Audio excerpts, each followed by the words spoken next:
السلام علیکم ورحمۃ اللہ وبرکاتہ. مندرونو خاد آباد بریامو په برخه شه.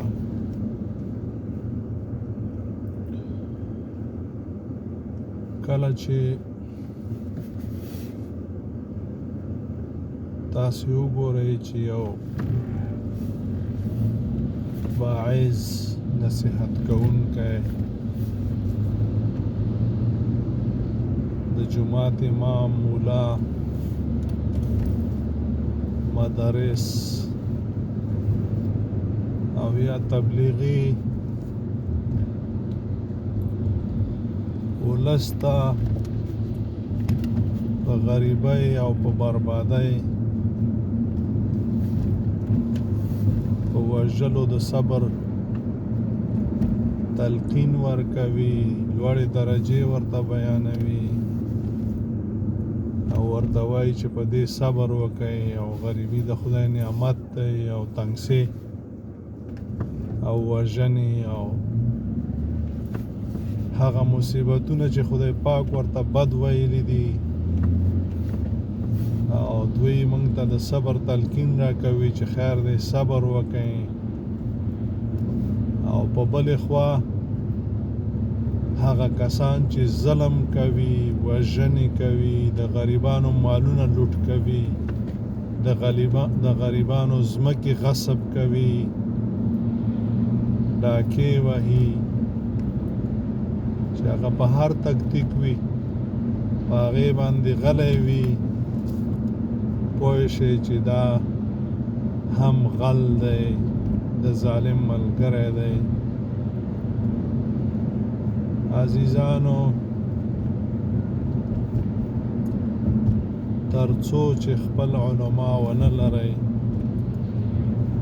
ترڅو چې خپل علما د خپل ولس په خوا ولاړ نه وي او تل د ظالم دپاره خبره کوي، تل د جابر دپاره خبره کوي، تل د خاین او د هغه چا دپاره خبره کوي چې هغه د کفارو دپاره کار کوي، پوه شه چې دا د ظالم ملګری دی، د جابر ملګری دی او د هغه ولسواکو ملګری دی چې کوم د ولس وینې څکي. خدای د جنگ تکتیک ته دی د اسلام په جامه کې، دا ځکه چې دغه ولس اسلامي دی، دا د اسلام په لار روان دی او د اسلام په خاطر د اسلام په جامه د هر چا قدر کوي او د هر څه نه تیریږي.